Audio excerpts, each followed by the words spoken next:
Assalamualaikum warahmatullahi wabarakatuh. Selamat datang di kelas saya. Hari ini kita akan membahas terkait chapter 8, melanjutkan yaitu untuk materi cost of quality atau kita kenal dengan namanya di dalam bahasa Indonesia yaitu biaya kualitas. Nah, capaian dari pembelajaran materi hari ini adalah memastikan bahwa mahasiswa mengerti dan mengetahui tentang konsep dari cost of quality. Yang paling pertama yang akan dipertanyakan adalah sebenarnya apa sih yang kita sebut sebagai biaya kualitas? Kenyataannya banyak orang yang masih berpikir bahwa biaya kualitas itu adalah untuk biaya-biaya yang dikeluarkan oleh sebuah perusahaan untuk memastikan bahwa produk yang mereka buat itu adalah yang paling berkualitas, ibaratnya yang paling tinggi kualitasnya di antara industrinya ataupun harapannya yang dan segala macam bentuk yang kita bisa tunjukkan bahwa oh kualitas ini nih berarti kita pengennya itu perusahaan ini menjadi yang nomor satu nih di masyarakat gitu kan. Nah nggak seperti itu.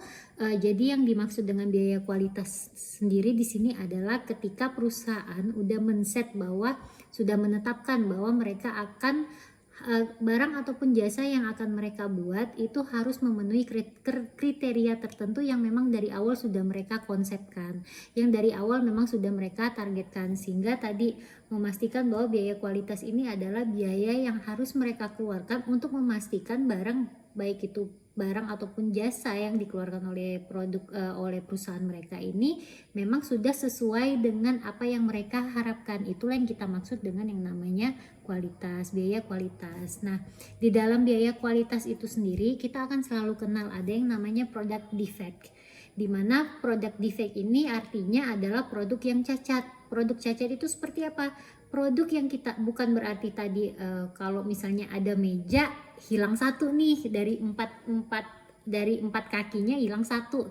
Itu apakah kita sebut dengan cacat? Ya benar itu cacat, tetapi konsep secara utuhnya adalah produk cacat ini produk yang tidak sesuai dengan spesifikasinya. Seandainya pun memang tadi mejanya benar udah ada 4 nih kakinya, tetapi ternyata walaupun terlihat baik tapi ternyata anggap saja kakinya itu yang harusnya tebalnya adalah 6 cm tetapi dibuat menjadi 5,5 cm, padahal secara fungsi dia itu sudah baik, tetapi karena tadi sesuai standar kita itu seharusnya 6 cm, maka itu yang kita sebut sebagai product defect. Walaupun mungkin kelihatan dari fungsinya itu tidak ada terganggu, tetapi berdasarkan kriteria yang kita inginkan itu ternyata tidak sesuai. Nah, itu yang kita sebut sebagai product defect.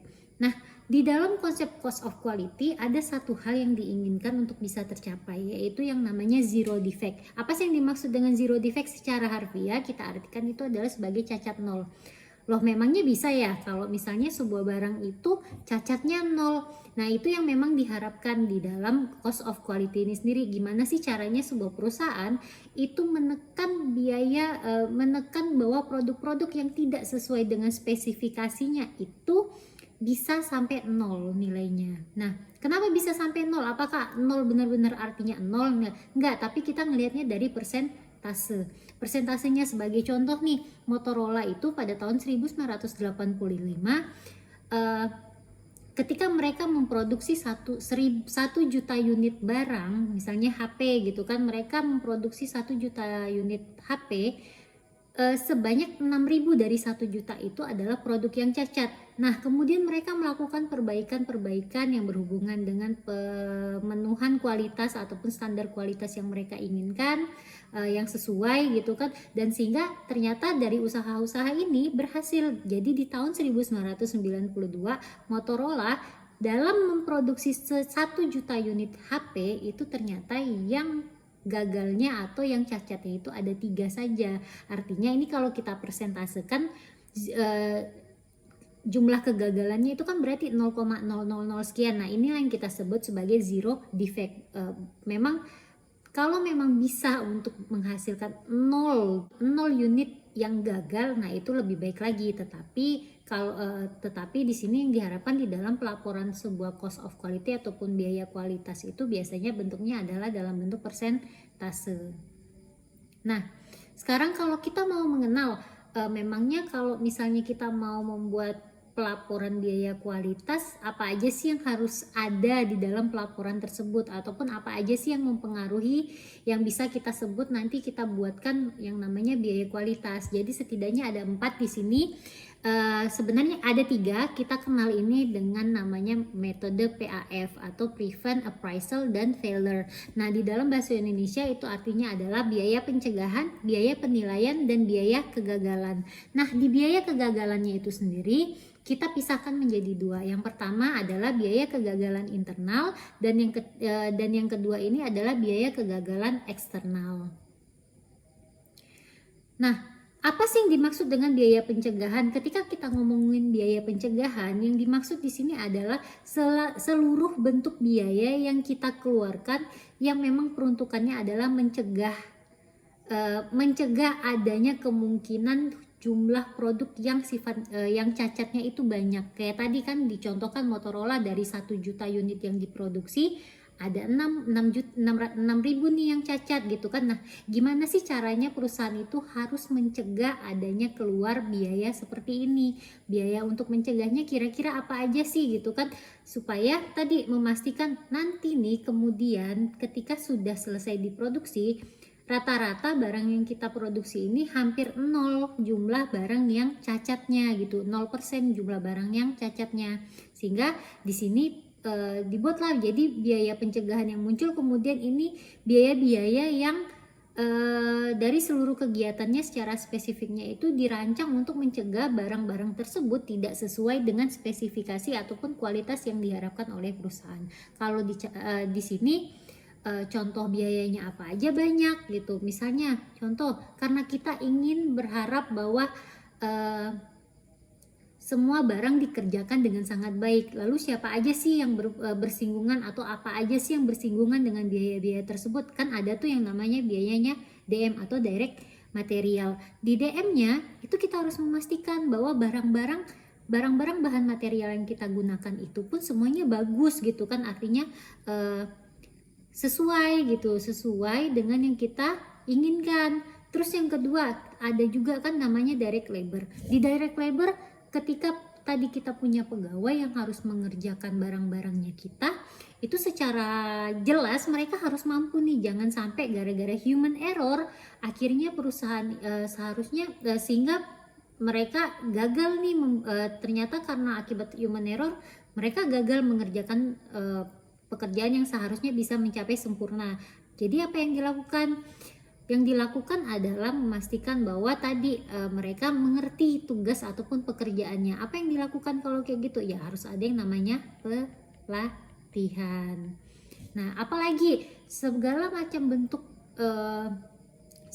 bentuk biaya yang berhubungan dengan usaha perusahaan dalam mencegah adanya kemungkinan error yang terjadi selama proses produksi, itulah yang kita sebut dengan biaya pencegahan.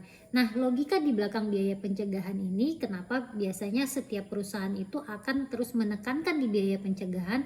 Karena harapannya ketika biaya pencegahan itu tinggi, kemudian yang diharapkan adalah biaya penilaian kegagalannya ini bisa kita tekan menjadi rendah. Kenapa? Karena tadi di awal kita sudah memastikan bahwa tidak terlalu banyak nih biaya yang kita keluar, tidak terlalu jumlah biaya pencegahan kita ini udah tinggi, jadi nggak ada lagi nih nanti setelah itu biaya-biaya lain yang bermunculan, karena di awal kita sudah punya sifat yang preventif dari produk-produknya yang kemungkinan cacat tadi gitu kan.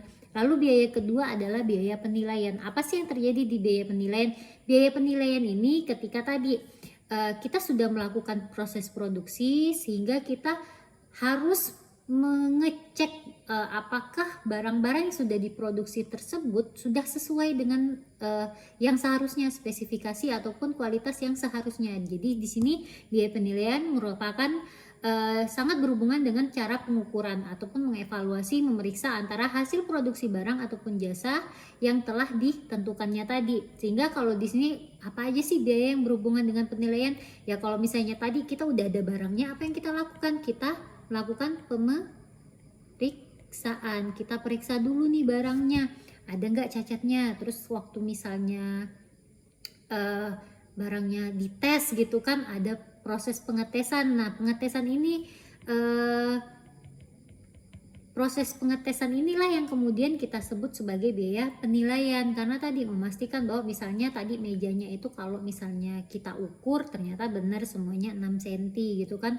Terus juga kalau misalnya lampu dihidup matikan sampai 1000 kali itu nggak akan mati ataupun putus bolamnya. Nah, pemeriksaan dan tes-tes seperti ini yang kemudian menjadi biaya penilaian. Nanti kan bisa kita drill down lagi tuh di dalamnya, pemeriksaan siapa yang memeriksa, biasanya kan pasti manusia. Terus kalau di tesnya itu kan ada juga manusia yang berhubungan, dan yang kedua ada fasilitas kan yang kita gunakan di situ. Nah, logika di balik biaya penilaian ini adalah kita mengharapkan bahwa ketika di awal pertama kali kita menerapkan konsep dari biaya kualitas ini sendiri, mungkin memang di awal tahun-tahun pertama itu biaya penilaian pasti akan meningkat. Kenapa? Karena tadi kita sangat ketat memastikan bahwa barang-barang yang sudah diproduksi ini memang benar tidak ada yang cacat, atau misalnya ada ketemu yang cacat gitu kan, sehingga tidak sampai nih harus dijual terlebih dahulu gitu kan. Nah, karena tadi di awal kita sudah sangat ketat, kemungkinan terbesar adalah biaya penilaian ini akan semakin meningkat nilainya dalam tahun-tahun pertama. Tetapi ketika sudah mulai berjalan inspeksi, sudah dilakukan pencegahan, terus juga kita sudah mulai di tahap selalu memeriksa gitu, kemungkinan yang diharapkan adalah semakin lama nanti kalau kita grafikan itu akan semakin mendatar. Nah, baru yang terakhir itu adalah biaya kegagalan, dimana paling pertama itu ada yang namanya biaya kegagalan internal. Nah, yang dimaksud dengan biaya kegagalan internal nih gimana? Ketika tadi kita memproduksi sebuah barang, lalu barang yang kita produksi ini kemudian sudah diperiksa, ternyata ditemukan ada beberapa barang yang tidak sesuai dengan spesifikasinya. Misalnya tadi mejanya sudah terlihat benar, udah bagus gitu kan, tetapi kurang setengah sentimeter, sehingga tadi kita bilang oh ini gagal nih, produk ini jangan sampai kita jual nih keluar. Kalau sampai ada misalnya pelanggan yang ngecek gitu kan, oh ternyata yang harusnya dikontrak 6 cm ternyata mereka hanya memberikan 5,5 cm aja. Wah, ini berbahaya. Kenapa? Karena tadi pelanggannya kita kan pasti bakal mikir, oh mereka nih nggak bener nih, seharusnya perjanjiannya 6 cm malah cuma dikasih 5,5 cm aja gitu kan. Nah, tadi kalau di biaya kegagalan, ketika sudah ditemukan ada ketidaksesuaian seperti ini, maka barang-barang tersebut bisa kita tarik untuk kita lakukan proses pengerjaan ulang. Nah, proses pengerjaan ulang inilah yang kita sebut sebagai biaya kegagalan internal. Apakah hanya pengerjaan ulangnya aja? Nggak selalu gitu, bisa aja banyak jenisnya, tergantung tadi proses produksi yang ada di perusahaan itu seperti apa. Tetapi intinya adalah biaya kegagalan internal ini biaya-biaya yang kita keluarkan karena tadi kualitasnya itu tidak sesuai spesifikasi yang kita temukan, tapi kita temukan terlebih dahulu ketika proses penilaian yang dilakukan oleh perusahaan, sehingga kita bisa mencegah barang-barang ini akan muncul di yang akan ketahuannya gagal setelah ada diberikan kepada pelanggannya kita gitu. Nah, biasanya di dalam proses memastikan bahwa proses produksinya ini baik, ataupun tadi memastikan proses pengecekan biaya kualitasnya ini baik, biasanya di biaya kegagalan internal ini memang akan pertama-tama pasti akan meningkat, karena tadi kan akhirnya ketahuan nih banyak yang rusak ataupun banyak yang tidak sesuai gitu kan. Tetapi nanti kalau misalnya proses inspeksinya itu sudah dilakukan, sudah secara ketat dilakukan oleh perusahaan, maka yang diharapkan adalah biaya kegagalan internal ini lambat laut akan menurun, karena tadi kan sudah dicek dulu gitu kan, kemudian kan sudah dilakukan pencegahan, dilakukan penilaian, lalu kemudian ada yang kita cek lagi dulu kegagalan internalnya seperti apa. Ini yang kemudian kita harap menjadi lambat laut biaya kegagalan internal ini sudah bisa kecil nih, karena tadi kita sudah banyak mengeluarkan biaya yang lebih banyak akibat tadi 2 kegiatan pertamanya kita gitu. Nah, lanjut lagi di biaya kegagalan eksternal. Biaya kegagalan eksternal ini yang kayak gimana? Biaya kegagalan eksternal ini akan timbul ketika biayanya tadi Akibat kita gagal menemukan kesalahan ataupun kecacatan di dalam produk kita, tapi yang ujung-ujungnya yang ketemu adalah pelanggan kita. Jadi pelanggan kita dulu nih yang ketahuan kalau misalnya ada barang yang cacat, dan itu mereka sudah nyampe ke mereka. Apa yang terjadi? Nah, jadi akibat adanya biaya kegagalan eksternal ini, biaya ini akan timbul karena kita gagal memenuhi kepuasan konsumen ketika produk ataupun jasanya sudah didistribusikan sampai ke konsumennya. Contohnya apa? Yang biasanya muncul adalah biaya yang namanya garansi. Biasanya kan kalian tahu ya, pasti ada biaya-biaya yang muncul seperti biaya garansi ketika perusahaan sudah bisa meyakinkan konsumennya bahwa barang mereka itu bagus, dan mereka akan memberikan kompensasi kepada pelanggan kalau seandainya mereka menemukan barang yang tidak tepat tadi gitu kan. Ataupun kalian tahu ada yang bilang kalau nggak dapat stroke maka belanjaannya gratis. Nah, itulah tadi bentuk dari kompensasi perusahaan ketika mereka sadar bahwa ada kegagalan dalam proses dalam produksi ataupun tadi ke dalam jasa yang mereka berikan kepada pelanggan. Nah, satu hal terkait biaya kegagalan eksternal ini adalah yang saat ini menjadi perhatian juga adalah kalau bisa di biaya kegagalan eksternal itu kita juga harus memuat yang namanya opportunity cost. Kenapa harus dimuat? Karena tadi ketika kita berhasil menjual barang kita keluar, padahal barang itu itu cacat gitu kan, tidak layak, seharusnya tidak sesuai dengan spesifikasinya, tetapi kemudian tadi pelanggan kita sudah terlanjur mendapatkan barang yang rusak. Nah, kira-kira sebagai pelanggan apakah kita akan senang dan apakah kita akan percaya kembali kepada barang tersebut karena kita sudah menemukan barang ini sering cacat misalnya seperti itu. Nah, kepercayaan pelanggan yang pelan-pelan turun inilah yang harus kita nilai. Kenapa harus kita nilai? Karena tadi ini yang kita sebut sebagai hidden cost ataupun biaya yang tidak terlihat. Karena tadi cuman karena kita tidak bisa mengukur secara moneter, akhirnya kita nggak sadar bahwa kita telah mengalami kerugian akibat hilangnya kepercayaan orang-orang tadi. Nah, dan biasanya bentuk seperti inilah dijabarkan dalam bentuk opportunity cost di milik perusahaan. Nah, sekarang gimana sih caranya mengukur dan menyajikan biaya kualitas? Biasanya paling pertama yang harus kita ketahui adalah ada tiga biaya yang ada tiga unsur yang harus kita cek. Yang pertama penjualan, yang kedua profit, dan yang ketiga adalah biaya manufakturnya. Nah, contoh dari pelaporan biaya kualitas tuh kayak gimana? Jadi kita akan membuat sebuah format di mana di situ kita akan memunculkan biaya pencegahan, biaya penilaian, biaya kegagalan internal, dan biaya kegagalan eksternal. Contoh dari biaya pencegahan tuh kayak gimana? Nah, misalnya kita diketahui ada penjualan aktualnya sebesar $22.200.000, di mana di situ biaya pencegahannya terdiri dari apa aja? Karena tadi kan ingat, karena kita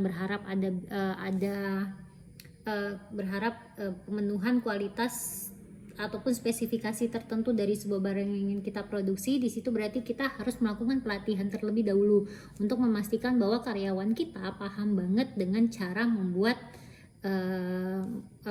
barangnya tadi, produk kita tadi. Nah, dan dikeluarkanlah harganya sebesar $350.000.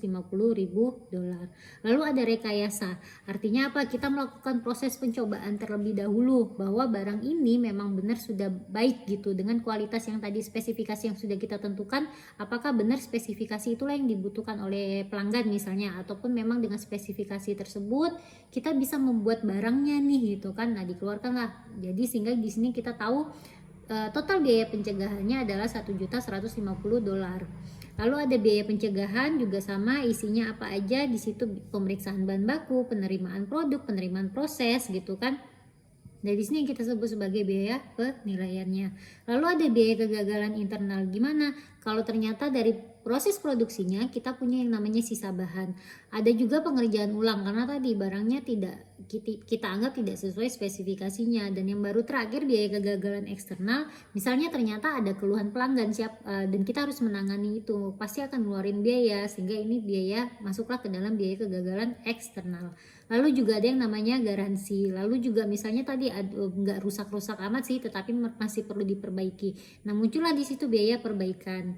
Sehingga nanti kalau kita kemudian harus membandingkan nilai ini dengan tadi nilai dari penjualan aktualnya kita persentasekan berapa sih biaya pencegahan kalau kita bandingkan dengan biaya penjualan aktual, ternyata sebesar 5,18%. Begitu juga dengan biaya penilaian dibandingkan dari $680 dengan penjualan aktual, ternyata menjadi sebesar 3%. Begitu juga kegagalan internal 3,82% dan biaya kegagalan eksternal 2,93%. Sehingga kalau di total biaya kualitas kita ini dibandingkan dengan penjualan aktual itu sebesar 14,99%. Artinya tadi tingginya adalah sebesar 14,99%. Nah, kalau misalnya kita ngecek dari kesepakatan para ahli biasanya gitu kan, sebenarnya kalau bisa perusahaan itu menurunkan nilai biaya kualitasnya itu hingga di angka 2,5%. Jadi kalau kita bilang 14,99% ini tinggi nggak? Ya termasuk tinggi, tetapi tadi apakah kita memang harus selalu berkata bahwa 2,5% itu adalah angka valid gitu kan, adalah angka yang harus selalu kita ikuti? Jawabannya enggak. Karena apa? Kita harus ngecek dulu untuk industri yang serupa, apakah memang ada yang bisa menekan biaya kualitas mereka itu hingga di angka 2,5%. Jadi ingat ya, walaupun itu best practice tapi belum tentu bisa selalu diterapkan. Nah, jadi kemudian apa yang kita lakukan dengan biaya kualitas yang kita munculkan setiap tahunnya, harus selalu kita hitung gitu kan. Kemudian kita harus melakukan yang namanya analisis trennya supaya kita tahu bahwa apa yang telah kita usahakan itu memang membuahkan hasil gitu. Nah, sebagai contoh nih di sini, tidak semua perusahaan itu punya struktur dari biaya kualitas yang sama. Artinya mereka tetap ada yang namanya biaya pencegahan, biaya penilaian, biaya kegagalan internal, biaya kegagalan eksternal. Tetapi komponen di dalamnya itu belum tentu selalu sama. Contohnya kalau misalnya konsep ini kita cobakan di perusahaan seperti PDAM, maka biasanya biaya pencegahannya akan berbeda. Apa? Karena tadi ini berhubungan sama penyaluran air gitu kan. Yang dilakukan apa? Di biaya pencegahan isinya apa aja? Ada yang namanya pemeliharaan. Terus lalu juga ada pendidikan dan pelatihan, dan juga tentunya ada penelitian dan pengembangan. Ini yang kita sebut sebagai biaya pencegahan. Kalau di biaya penilaian misalnya karena orang-orangnya tadi yang bekerja berhubungan sama pemberian kualitas, bisa aja seperti pegawai di bagian tersebut, di bagian-bagian yang memang langsung bersinggungan gitu kan, ataupun juga termasuk di dalamnya adalah pembacaan meter, karena memastikan bahwa air yang dialirkan itu memang dipakai oleh masyarakat gitu kan, oleh pelanggan, tapi juga memastikan bahwa jumlah ini bisa ditagihkan dengan tepat gitu. Lalu juga bisa ada yang biaya kegagalan internal. Kalau misalnya di PDAM kita selalu kena, di PDAM itu kita ada istilahnya non revenue water ataupun air yang tidak berkening, artinya tidak bisa ditagihkan kepada orang lain, dan biasanya artinya ada air yang hilang di situ kan. Nah itu bisa kita pecahkan menjadi yang bagian produksi. Artinya kalau kita tahu airnya ini nggak berkualitas, kita ulang nih prosesnya, kita buang, kemudian kita proses ulang, melakukan proses membersihkan air bakunya tadi gitu kan. Begitu juga dengan biaya kegagalan internal. Ternyata tadi kita juga harus melakukan kalau misalnya ada yang komplain, berarti itu berhubungan sama hubungan langganan. Dan juga tadi ada ketika selama proses distribusi air ternyata ada air yang hilang, itu kan berarti kita juga masukkan ke di situ sebagai biaya kehilangan. Tetapi ingat, kalau di sini di dalam contoh ini saya di dalam contoh ini memasukkan yang namanya hidden cost, yaitu dari nilai opportunity cost, yang mana itu adalah non revenue waternya tadi atau NRW-nya ini. Sehingga makanya di sini bisa dilihat bahwa total biaya mutunya itu kalau di dalam persentase menjadi sangat besar. Kenapa? Karena memang tadi kita memasukkan opportunity cost di dalam perhitungan ini. Ternyata karena tadi kan ternyata kita sudah memproduksi barang, sudah dialirkan, tapi ternyata tidak bisa kita tagihkan ke siapa-siapa karena tadi airnya hilang begitu aja. Karena kalau di konsep di PDAM, karena tadi ini merupakan untuk layanan, memang mereka memiliki air yang dialirkan, artinya mereka memiliki produknya di sini. Tetapi ketika dialirkan itu ternyata dari fasilitasnya mereka sendiri seperti pipa-pipanya bisa ada yang bocor gitu kan, berarti tadi mereka kurang melakukan pencegahan di sana dengan pemeliharaan yang cukup atau mumpuni atau mengganti di biaya penjagaannya itu terlalu sedikit tadi, sehingga di sini kembali pada logika yang ada di hubungan yang ada di biaya kualitas ini akibat tadi kecilnya biaya pencegahan, maka biaya kegagalannya ini yang bisa kemungkinan sangat tinggi dibandingkan biaya yang lainnya. Nah, ini juga di dalam cost of quality atau biaya kualitas itu di sini biaya pencegahan itu sifatnya biaya pencegahan dan biaya penilaian itu kita sebut dengan biaya kesesuaian. Artinya di sini di tahap dua ini itu merupakan di tahapan bahwa perusahaan memastikan spesifikasi dan kualitas yang diharapkan itu telah sesuai gitu. Sedangkan di biaya kegagalan itu memang efek ataupun resiko yang harus ditanggung perusahaan karena tadi tidak berhasil memaksimalkan kondisi mereka dalam menyampaikan barang ataupun jasa kepada pelanggannya. Nah, terima kasih untuk bagian cost of quality sudah selesai. Maka nanti kita akan melanjutkan di bagian untuk environmental cost yang akan kita lihat di video selanjutnya. Terima kasih.